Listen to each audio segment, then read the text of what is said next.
Hey guys, it's Tim and this is Pro Wrestling Unlimited as we are here on the 25th of October 2019 to talk about everything that went down on tonight's Friday Night Smackdown. Tonight's Smackdown was actually a decent show. Probably you can go as far as saying it was good.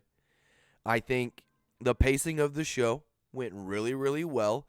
Everything to me at least flowed very good.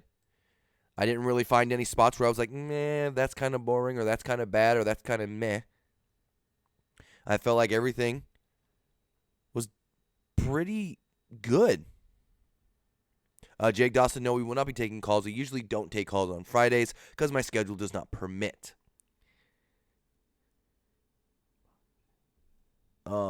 Give me 1 second, guys. I need to check something. Give me just 2 seconds to look at something really quick.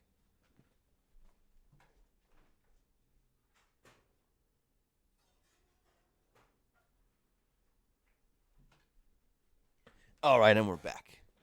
Sorry about that. So, see who's here with us in the live chat right now.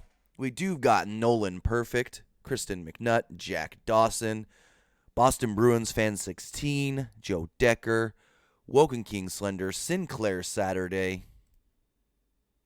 Henry McKenna Cavallo, and so many more of you. So for those unaware, right now following SmackDown is WWE Backstage on FS1, kind of a last minute edition kind of thing. And after SmackDown, Roman Reigns was on backstage kind of talking about his match tonight and Team Hogan's victory, and he was attacked by Corbin. Now, they've got Finn Balor coming out. I have it muted, so I don't know what they're saying, but Balor's coming out to talk about his heel turn. So that should be very interesting, but we're here to talk about SmackDown, not WWE Backstage. So SmackDown kicked off with Miz TV tonight. We had the SmackDown side of things as far as Team Flair and Team Hogan goes. Miz introduced Ric Flair and his team, Baron Corbin, Shinsuke Nakamura, and Sami Zayn. He then introduced Hulk Hogan with Ali, Shorty G, and Roman Reigns. Flair noted that he led more teams before this, like the Horsemen. He promised Team Flair is going to beat Team Hogan at Crown Jewel. Hogan noted that Flair never beat him and pointed out that the skills of Ali and Shorty G are way better than anybody on Team Flair. Sami Zayn then took the mic and mocked Hulk Hogan for praising Shorty G and made some short jokes, even though Sami's not that much taller than old Gable. Ali pointed out that Zayn is just a mouthpiece, not a wrestler anymore, and that's a good thing because his breath stinks. Corbin bragged about being king, said he's going to rule with an iron fist, and Roman said, "You're not a real king. Quit thinking you're a king." He said, "You're just a man with a stupid crown and cape." He went to punch Corbin in the face, Shorty G. He said he wants to punch Corbin in the face. Shorty G agreed, and he wants to knock someone out as well. Hogan wants a preview. He said, "We've got 3 men here, and you've got 3 men. How about a 6-man tag?" And at first, the members of Team Flair were kind of apprehensive. They're like, "Nah, I don't know about that." And they start to walk away. They get out of the ring and walk up the ramp. Hulk Hogan then all of a sudden starts praising Sami Zayn, calling him the best in all of this, and the greatest wrestler, and the best looking wrestler. And so Sami says, "We accept, but I can't wrestle. I tweaked my neck on the airplane, but we've got a suitable replacement." And out would come Cesaro. A brawl broke out. All 6 men were fighting. Shorty G hit a dive, and Ali followed up with a suicide dive. So backstage, we saw the New Day. They had an iPad in hand, and Xavier Woods was on FaceTime. We do know that Xavier Woods had surgery today on his Achilles injury, and he noted himself he's going to be out of action for a very, very long time. Did not give an actual time frame, just said a very, very long time. So after the break, we got Robert Roode and Dolph Ziggler against the New Day's Kofi Kingston and Big E. Kingston was on fire early and hit a standing drop kick. He climbed to the top, but Roode cut him off. Ziggler hit a super kick, and Kingston crashed to the floor. Back from a break, Big E was on fire with belly-to-bellies and overhead belly-to-bellies and just all kinds of slams on Dolph Ziggler. Big E rocked Roode. He knocked him off the apron and threw Kingston over the top rope onto Ziggler. Roode then caught Big E with a spine buster. Kofi knocked Roode out of the ring, though. Ziggler then rolled up Kingston from behind for the victory, as the New Day are not victorious. But here's the interesting thing. We learned before this match that the New Day next week will be getting a tag team title shot against the Revival. Now, is that foreshadowing of possibly the New Day winning the tag team turmoil match? Also, with Ziggler and Roode victorious over the supposed number one contenders, will this match next week be turned into a triple threat match? It's to be seen. After the match, the Revival would run down and attack the New Day, but Heavy Machinery would come down to make the save. We saw both of the B team and the Lucha House Party just backstage watching. Roman Reigns, Shorty G, and Ali versus Corbin, Cesaro, and Nakamura was made official for later in the main event. In the back, Rey Mysterio was seen with his son Dominic and Cain Velasquez. They recapped the Tyson Fury-Braun Strowman feud, including Strowman attacking Fury at the PC. Michael Cole and Corey Graves said that it's unclear what kind of injury Tyson Fury may have suffered at the Performance Center, but Graves said that sources close to him have told him that Fury will be 100% come Crown Jewel. So then we had Lacey Evans versus Cameron Connors. Evans came down to the ring and said, "I don't want to face this woman. Referee, I'm just going to leave, start the match." And the referee and Connors were counting. They got to 7, they got to 8, they got to 9, and Connors turned her back. Lacey Evans would run into the ring, hit her with a woman's rights, knock her out and pin her. There we go. That was it. Michael Cole interviewed Nikki Cross in the back. Cross was excited to be facing Mandy Rose later tonight, and she did good with the lines she was given. They then recapped Seth Rollins burning down the Firefly Funhouse. We then got a new episode of Firefly Funhouse. Bray Wyatt hosted a funeral for Ramblin' Rabbit, who was the only puppet to die in the fire. Wyatt took Rabbit out of his casket and kissed him. His kiss brought Rambling Rabbit back to life, and they celebrated. Suddenly, Mercy the Buzzard ate the rabbit. Yeah, it was not... Yeah, I don't know what to say. It was okay. Then I had Kalisto versus Drew Gulak. Before the match, Gulak tried to do his PowerPoint presentation. Kalisto jumped Gulak at the start. Gulak took over. Gulak set up for his finish, but Strowman's music would hit and distract Gulak. Kalisto would hit the Selena del Sol and pick up the victory. Afterwards, Strowman would attack Gulak and hit 2 running power slams. Strowman noted that at least Gulak belongs in the ring, unlike Tyson Fury. Michael Cole then interviewed Daniel Bryan. Cole noted that it had been a tough couple of months for Bryan. Reigns accused him of attacking him and was then betrayed by his friend Rowan. Cole pointed out that when Bryan pinned Nakamura last week, the fans broke into the Yes chant. Cole wondered if the Yes movement was back. The fans once again broke into the Yes chant. Sami Zayn and Nakamura would interrupt. Zayn showed footage of Bryan from last November when he said the old Daniel Bryan and the Yes movement are dead.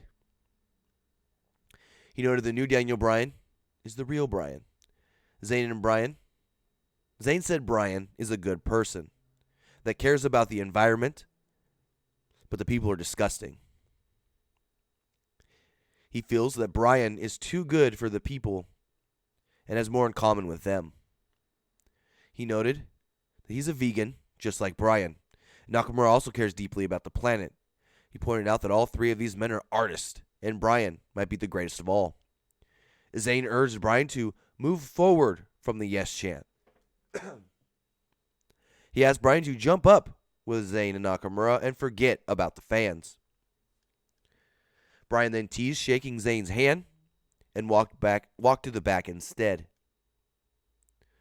We then saw Hulk Hogan in the back speaking with his team. Breaking news here for next week's SmackDown. Just announced on WWE Backstage, a one-on-one match between Corbin and Roman Reigns.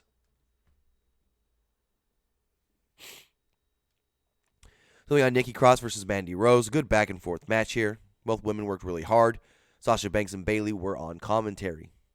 Rose had the early advantage and rocked Cross with a forearm and tried to go for the near fall. Rose slowed the pace down and locked in a chin lock. She tossed Cross to the floor. DeVille then rocked her with a right hand. Rose scored another near fall. Cross fired up and made a comeback. She had a bulldog and a crossbody for a 2. Rose then tried to roll up Cross, but Cross wasn't having it. Cross then tried to roll up of her own, only got a 2 count, then hit her a swinging neck breaker for the victory.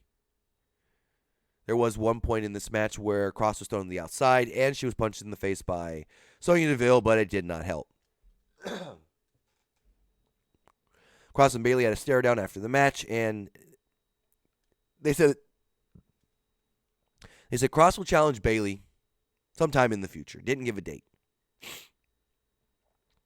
We then saw Ric Flair speaking with his team backstage. They then aired footage of Riyadh season with the big WWE float and The Undertaker there.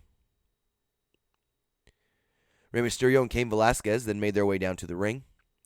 Mysterio recapped Brock Lesnar attacking him and his son several weeks ago. He said it broke his heart to see his son in pain, but Dominic is doing better. Mysterio thanked the fans for supporting his son. Dominic still vows to become a WWE superstar one day. Mysterio turned his attention to Lesnar. He promised that Velasquez is going to drop him and give him a scar on the other side of his face.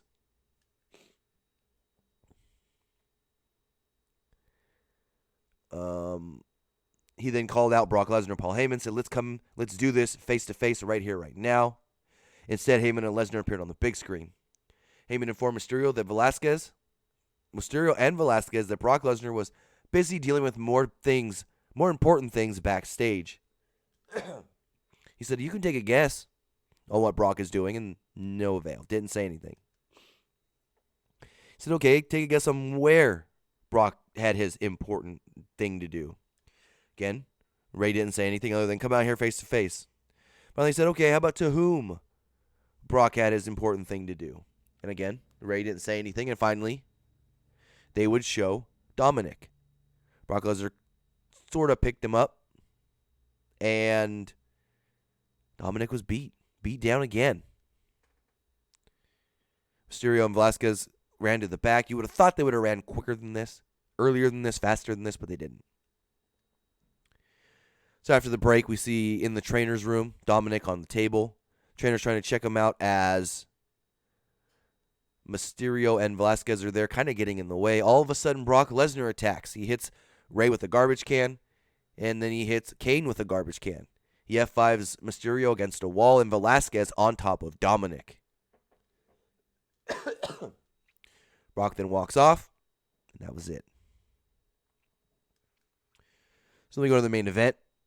Before the main event starts, Cain Velasquez yells something into the camera in Spanish that I'm not sure what he said. So the heels jump the baby faces here to start off. It's Team Flair versus Team Hogan SmackDown preview. But Reigns made a comeback for his team.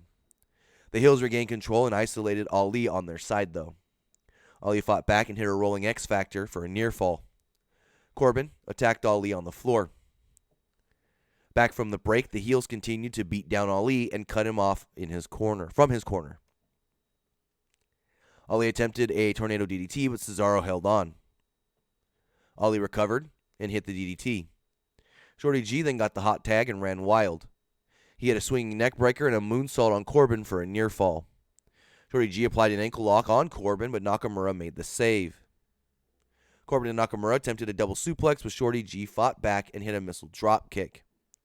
Reigns got the tag and hit a sit-out powerbomb on Cesaro for a near fall. He attempted the Superman punch, but Cesaro caught him in the big swing. Cesaro then locked in a sharpshooter, but Ali made the save. Everyone came in, hit their big move. Reigns then attempted a spear, but Cesaro hit a knee and an uppercut for a close 2 count. Cesaro hit a springboard off the second rope, but Reigns hit the spear. Reigns tagged Ali in, and he hit a 450 splash and got the victory. Ali picking up the big victory here for Team Hogan. Excuse me. So that was SmackDown. I thought SmackDown was actually a pretty good show. And apparently, with Xavier Woods' injury, Booker T just said his career could be over. I don't think that's the case. I think he's going to be out of action for 9 months to a year, possibly, if not longer. But his career's not over. Xavier Woods will return eventually one day. But that was Friday Night Smackdown, guys. I thought the show was good. I thought everything felt really just smooth. Everything flowed well. And I didn't think really anything was bad. You can say the Lacey Evans thing was bad, but other than that, everything else was good. So I want to say thank you to everyone who did join me here live to talk about SmackDown, and everyone who watched later right here on YouTube. I also want to thank everybody who listens on podcast services all around the world, like iTunes, Stitcher, SoundCloud, iTunes, Stitcher, SoundCloud, Spotify, iHeartRadio, and so much more. We'll be live again following next Monday's Monday Night Raw. So have a good night, guys, and I'll see you then.